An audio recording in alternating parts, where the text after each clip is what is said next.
Can you hear me? Yes. Yeah. Okay, great.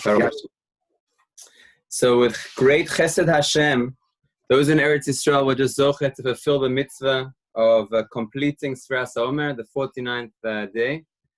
A shleimus in preparing ourselves. It's interesting that we don't count the 50th day. In theory, the Torah told us we should count 50 days. We only count 49 because there's a concept of we do the preparation that we can do from our perspective, which is a full 7 times 7 in this world of preparing ourselves in a physical sense. But then the last stage is the Shechina rest coming down upon us. That's like Kadosh Baruch Hu coming down Kivyachal on Mount Sinai. And therefore we do the 7 times 7 that we're able to do in this world, all our hachana, all our preparation. And then Shavuos is the day where, in response to all that we've done, HaKadosh Baruch Hu brings down the Shefa. So we are continuing in our parak, and this is the last Mishnah with Zocher to have a little a hashlama of our own, a completion of our own at the end of the first parak, preparing for Shavuos. Rabban Shimon ben Gamliel Omer, Al Shlosha Divarim Ha'olam Omed. There are 3 things that the world stands upon: Al Hadin, Va'al Ha'emes, Va'al Ha'Shalom. Shene'emar Emes u'Mishpat Shalom Shiftu b'Sha'arechem. So there are 3 pillars of the world, and it's our mission today to understand why specifically these 3 were chosen. There are many, many good traits that you could choose. If Rabbi Shimon ben Gamliel wished to tell us very important values, there are many other things that we could include in here. How did he specifically choose Din, Emes, and Shalom? And also the first 2 seem quite similar. Din and Emes, isn't that a similar concept of judgment and judging exactly how something should be to lead to truth and the truth itself? How are those 2? I mean, Shalom is a totally different, I understand that, but the Din and the Emes seem to be very, very similar concepts. So we're going to try and understand this idea, and just to strengthen the question, I just want to read the first line of Rabbeinu Yonah.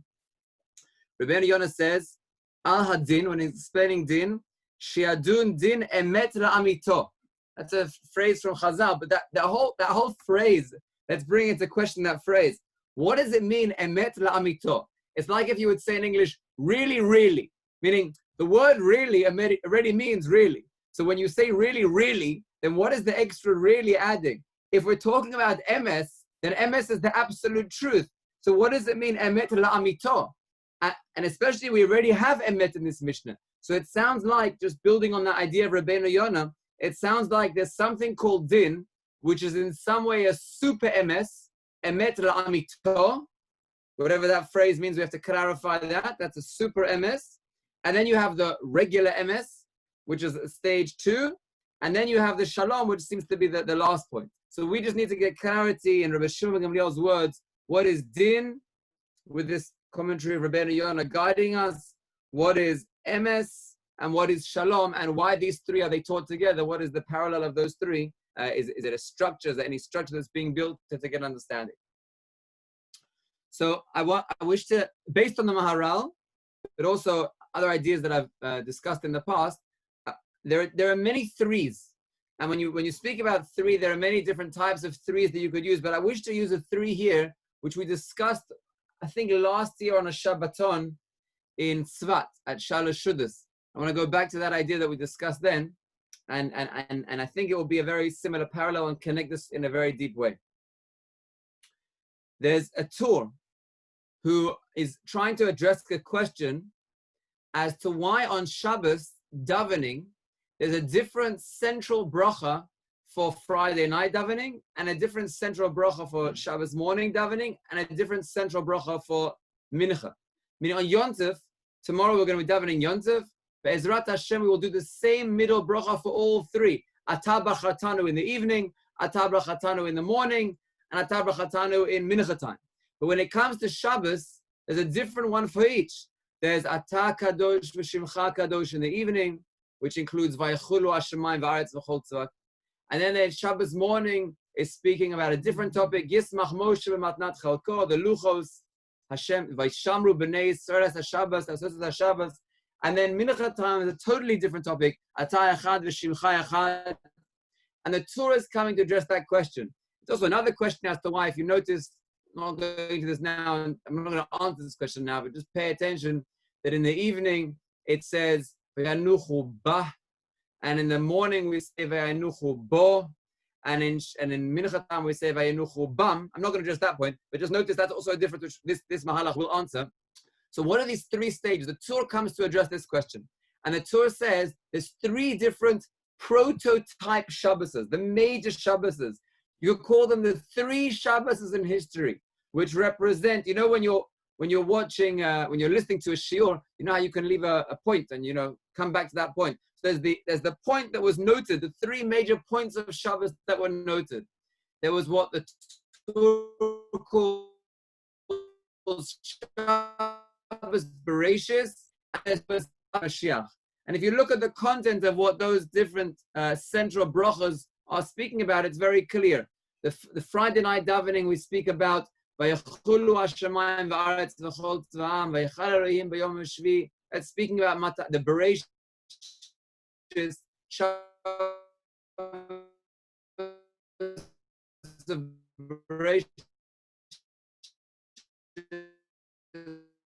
When you look at the morning one, it's very that's referring to Yemos HaMashiach. So we have these three stages. Now, those three stages can very nicely parallel these three, which we're going to make a parallel, but then we're going to go a step further and not just make a parallel, but try and understand the depth behind what those three stages actually represent.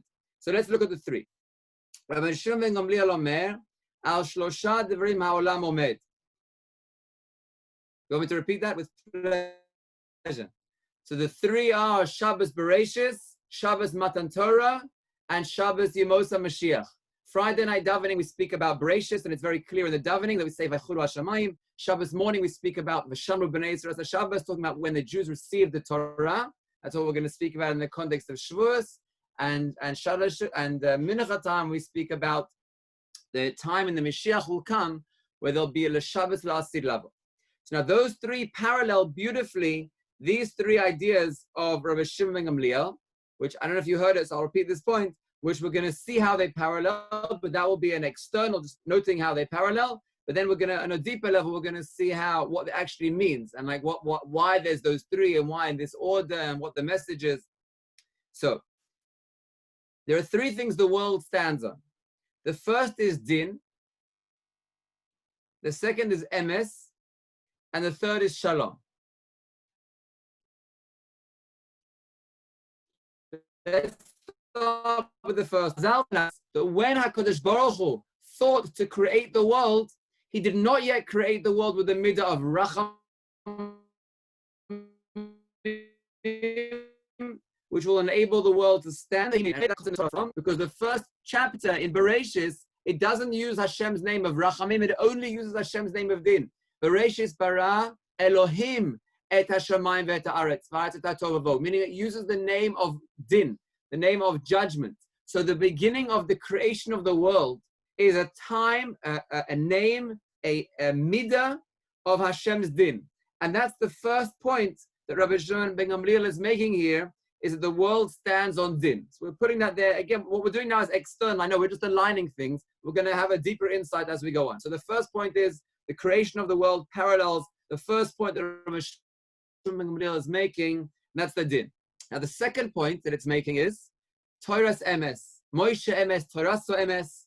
When Hashem gave us the Torah on Mamad Har Sinai, then Hashem expressed his midah in the world, or the way that the Maharal writes it is Hotzi mehakoach el hapoal, which means he expressed something which was until then only in potential, and that expressed in this world the midah of his emes. Now, the Torah is the truth of Hashem. It's the signature of Hashem, if you like. Hashem's signature is the signature or a seal of emes. It's Hashem's way of expressing himself in the world. We're able to attune with the truth of HaKadosh Baruch Hu through the Torah. That's our medium that we're able to understand Hashem's truth in this world. If we didn't have Torah, everyone would be making up their own truth. Everyone would be making up their own values. A little bit like what modern society is trying to do today, where they're trying to have the concept of pluralism, where you can live with your truth and I'll live with my truth. Everyone has their own truth. When they're making judgments in the world, they're making it on whatever seems logical to them without any objective viewpoint. But we have the Torah, and Mamad Har Sinai wasn't just an act of another opinion, chas v'shalom, Like at that time, there were many, many gods, each one saying their opinion. You could line yourself with them, which is what they're trying to do today. But everyone is saying, what works for me, the way I see things, the way I understand it. Of course, there's an element of truth in that. Everyone has a unique chelik in Torah. So it is true to say there's a personal connection and you can have your viewpoint. But when you take that to extreme and say there's no emes at all, meaning everything is however you wish to see it, and that's your truth, and you should live by your truth, taken to an extreme was what the world was like to some degree before Hashem gave the Torah, and it's what Matan Torah fixed.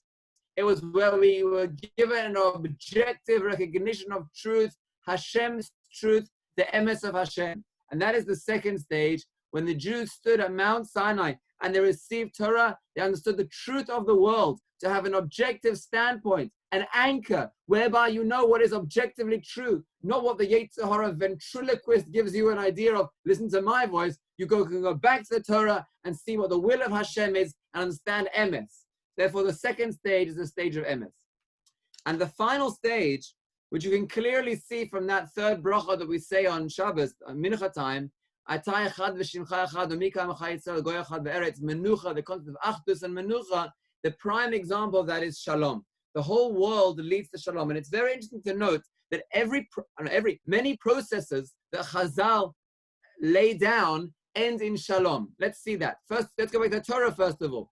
In Birkat Kohanim, for David Kohanchi, in Birkat Kohanim, there are 3 blessings that you make. And the final one is V'yaseim lacha shalom, meaning you see the final blessing, when the blessing ends, the culmination of blessing ends in shalom. That's in Birkat Kohanim in the Torah. Now let's look at the Rabbanan. When Chazal made the Shmona Esrei or the Tshai Esrei, when they made the last bracha that they made, the final bracha, the culmination of blessings in the Shmona Esrei again is Sim Shalom, is the blessing of peace. And again here and also in the 3 stages of the blessings, the final one is the Achdut, the one of Shalom, the final one of where everything has peace in the world, looking forward to a peace in the future.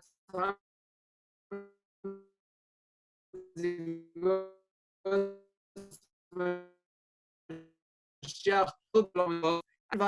the final stage is Shalom. And that will be in Yemos Mashiach. Right? We read recently in the Haftorah. Can you hear me now? Yeah. So like we read recently in the Haftorah, there will be a time, I mean, for Chutz La'aretz, they read it on the 8th day of Pesach, and for Eretz Yisrael, we read it on Yom HaAtzmaut. So the final stage of Shalom will be in the future, where they will take all of and actually whoever does Daf Yomi actually came up a few days ago in Daf Yomi as well. So they will take their spears and their swords, and they will turn them into plowing tools. So you could imagine that to be in a different way. They will take all the internet and they will channel it into spreading the word of HaKadosh Baruch Hu. All the tools of the world which could be used for negativity, when Mashiach comes, they will all be channeled into positivity to spread the word of HaKadosh Baruch Hu in this world. So there's the 3 stages. So let's just pause and summarize what we've said until now. Our opening question was, why does it have these 3 specifically? Why in this order? And what is the difference between din and emes? And now we've answered all those questions, at least on an external level. We've seen that there is din and emes and shalom because they're paralleling a process. There's a process that's taking place where din is the beginning, like you see in Bria Sa'olam, Hashem first created the world with din.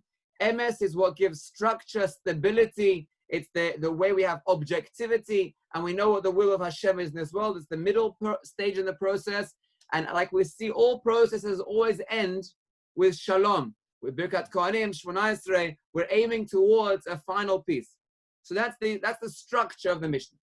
Now let's take it to a deeper level. And I'm just going to say the same thing again that I just said, but I'm going to say it now with a recognition of mission and of purpose and of recognizing what us as Am Yisrael, what our unique mission is in this world. When HaKadosh Baruch Hu created the world initially, going back to that first point that we mentioned, He created it with din. What does din mean? And now we're going to answer the question that we said, emet la'amito, the Rabbeinu Yonah that we were troubled with. What does din actually mean? There's a truth from HaKadosh Baruch Hu's perspective, which we try and fill in a base din. And that's different to emes, which is what the Torah is. Let me try and give an example of that. Whoever's learned ksuvas, if you are in a wedding Or if someone has just bought something recently, which they've bought and they can't return it, and it was a bad purchase, or it was a woman which is not a beautiful woman, then should you go up to the person and say to them, where did you find this girl? Or should you say, don't you know how to do Google search on eBay? And that would be true on the level of emes la'amito. Just like a beis din, when a case comes to them, they're not looking for the emotions of a person. They're not looking at what's going to bring the person to their next stage in their development in life. Rather, there's din. And din means this matter has to be clarified in the most objective way, kivyachol, from a Kadosh Baruch Hu's standpoint, before you've taken this world into account. As if you're in Shamayim still. As if you're Beit Shammai. Looking at it from an objective point, but without it having landed in this world. An absolute truth. And that's what Rabbeinu Yonah says, Shiadun din emet la'amito. I mean, there's a truth, which is a truth of not taking this world into account. Not a Matan Torah truth, where the Torah has come down into this world, and we're looking for the truth here in this world. Rather, there's a truth, if you like, Beit Shammai's perspective is a truth from Shamayim's perspective, from HaKadosh Baruch Hu's objective. Now, that can't exist in the world. HaKadosh Baruch Hu, when he came to create the world, he wanted to create the world from that point, but he saw that it would not be able to exist. However, if you don't have that, if you don't have that point as the starting point, and the whole world is jelly, the whole world doesn't have any form. The whole world will be, like we spoke about before, it will be pluralism. It will be everyone just say whatever is true for you, and you all say your point. So what is the pattern in which HaKadosh Baruch Hu creates the world? He starts with an ideal, which is so ideal that it can't even exist. But it's from Hashem's perspective. It's din. And the only place that has expression in this world is in a beis din, where they are judging according to HaKadosh Baruch Hu's Shemayim perspective, if you like, where it's the most objective position that you could have. Hashem, in his infinite wisdom, recognized that that can't contain the world. The world won't be able to exist. Just imagine what would happen if the world was on that level. This is what would happen. A Jew would exist in the world. He would reach bar mitzvah. He would be held accountable for his actions. He would do one avera and boom, he would cease to exist. Because on the level of din, there is no room for mistake. There is no room for sin. There is no ability for the world to be upheld with that level. But if you don't have it, then there's no even room for any truth. There's no room for any objectivity. There's no perspective of HaKadosh Baruch Hu whatsoever. So the founding point, the first stage, which HaKadosh Baruch Hu created the world with, even though he knew he was going to have to add other things later, but you have to have that stability, that objectivity of HaKadosh Baruch Hu's truth is the din. And that din is the first point. Now, that was like Beit Shammai's viewpoint. Living in a world of din. That's Yitzchak Avinu's viewpoint. Living in a world of absolute din. But then comes stage 2. In Brias HaOlam, stage 2 is represented by Hashem adding the Shem Hashem. But what's relevant to us is Matan Torah. The second stage, where it's no longer a Torah in Shamayim, where din is relevant, but rather it's a Torah that's come down to the world. It's a Torah which has to be applied to the people. Moshe Rabbeinu went up to Mount Sinai and the angels said, how can you give the Torah to mankind? And Hashem said to Moshe, Moshe, answer them. And Moshe said, I'm scared of them because this is a world of din. This is a world where they could burn me alive. Hashem said, come and touch my kiseh kavod and you will be safe. And Moshe Rabbeinu challenged the angels and he said to them, do you have parents that you can fulfill? Kibud aveim. Do you have money, that you have rules of money, of ribbis, that you have a challenge? Do you have friction, that you will have the desire to murder? All these rules don't apply in your world. In the world of din, there is no expression of the Torah. And Moshe Rabbeinu proved the point. The angels weren't able to answer. And the Torah came down into the world. Matan Torah represents that we don't lead our life by din, although we recognize that there's an objective truth behind it, an emet la'amito, a truth of truth, but rather we lead our lives from a place of emes. And now we have a deeper understanding of what emes is. Emes is not the objective truth that you can't lead your life based on the Beit Shammai before the creation of the world, Rather, if someone gets married to a woman, you say that she's beautiful. Na'ah v'chasudah. If someone makes a purchase and they can't retract on that purchase, you say, what? Aren't we being truthful? No, we're not being emet la'amito, but we are being emet.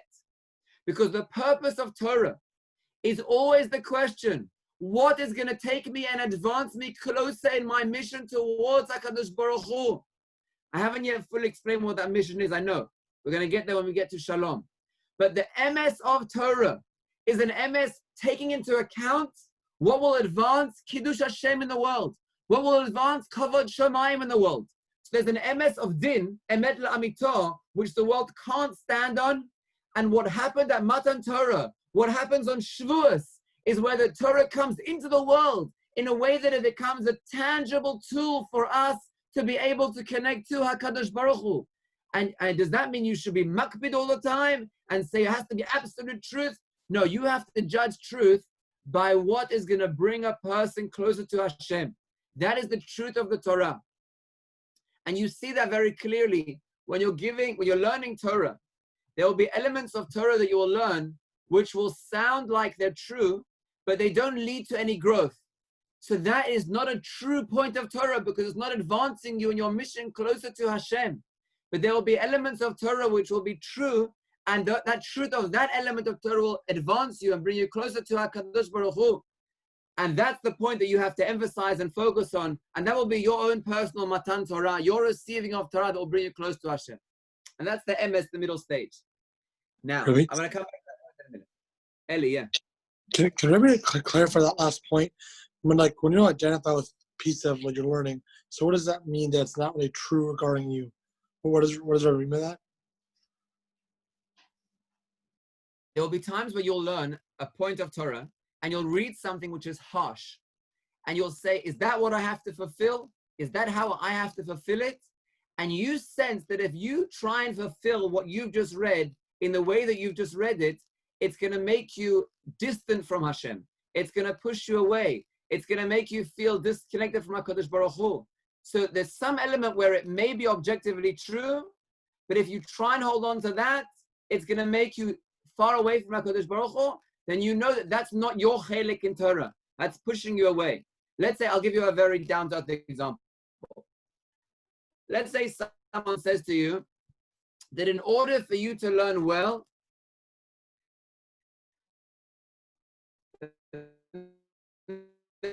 the derech you have there and you should review everything 40 times and you understand the svara behind everything they're saying. It makes a lot of sense to you. But it's quite clear to you if you do that, you're going to burn out. And it's going to make you feel that you don't have any standing in this world. So that's not a true Torah for you. It might be that it's very logical and it's a good path and it might work, but you can sense that it's not going to be beneficial for you. It won't be true for you because it won't be bringing you close to Hashem. Does that make sense? Yeah? Okay. Let me just do the final stage. Let me do the final stage now and we'll bring it all back. The goal of this world is to get to a place where we recognize, and the entire world recognizes, is that there is only HaKadosh Baruch Hu in this world. That's the third stage. And that is the ultimate shalom that we're trying to reach. Now, I want to give a mashal just to explain what that actually means. Let's say you have two people who have a friction and they're having a fight. So you have this person teaching their viewpoint. It could be in learning, that they're teaching their viewpoint in a svara of learning, or it could be about how something should be done, how, just in this world. And he's teaching his viewpoint and he's fighting his point. And this person comes from the exact opposite point and they're fighting it out. And it looks to us like we live in a world of friction. There's this point, how could it ever be resolved? Now, if you are always looking for MS, then what you'll be able to do is you'll be able to tune in to the inner true point of this person and remove all the fluff that they're adding onto it. And this point also has a nukudas MS, which if you look deeply inside what they're saying, you'll be able to identify it and you'll be able to pull out the point of truth that they have and remove all their fluff.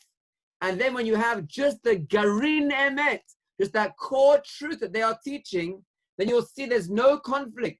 Actually, what they're saying are two sides of the matter which can stim very well together. They can work very well together. Now, what essentially is happening here?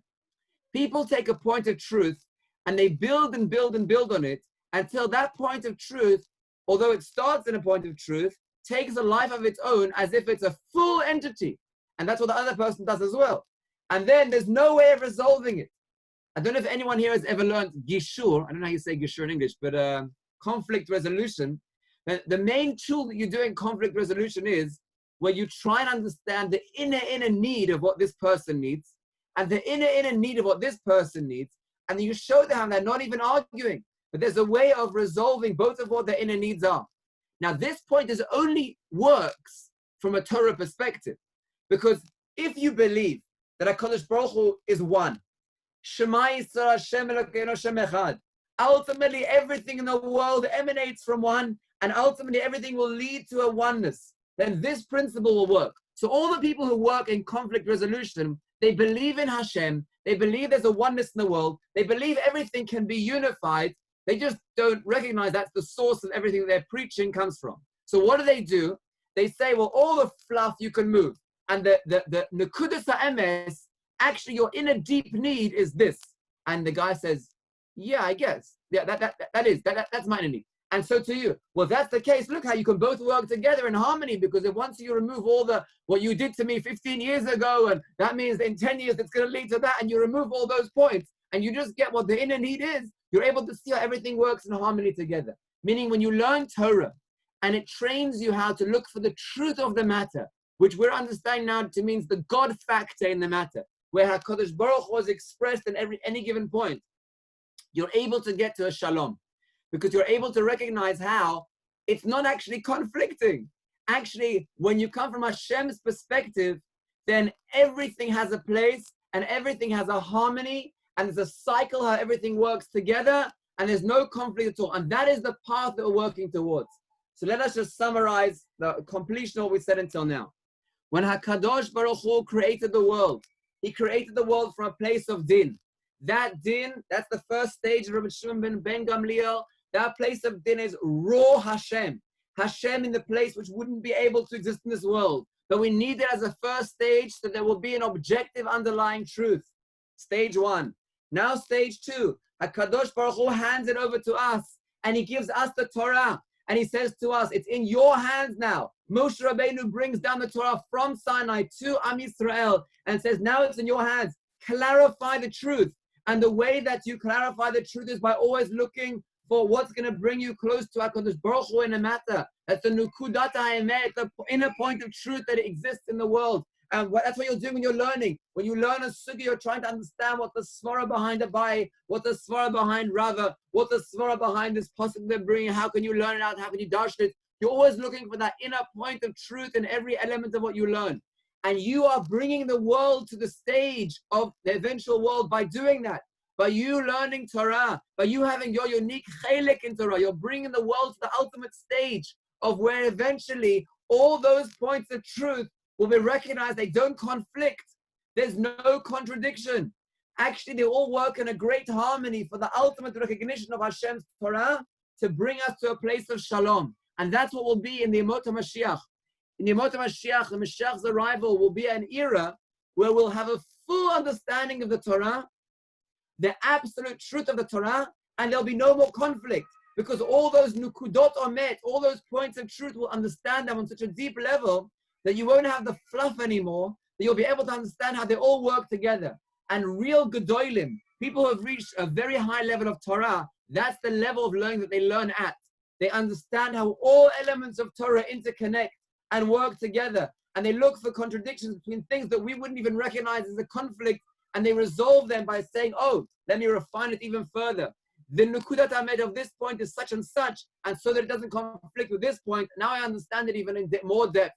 And that's the unity of Torah. And when we are learning HaKadosh Baruch Hu's Torah and looking for the truth which brings us close to Him, we bring shalom to the world. Talmid Chachamim bring more peace to the world. What that deeply means is, through their learning Torah and clarifying different points of emes, they're showing how there's no conflict anymore, but rather it's all a point of truth. So now we understand with a great depth what those three stages of the Mishnah are. I originally learned this concept from one of my Rabbi Moshe Aaron Shochatovich.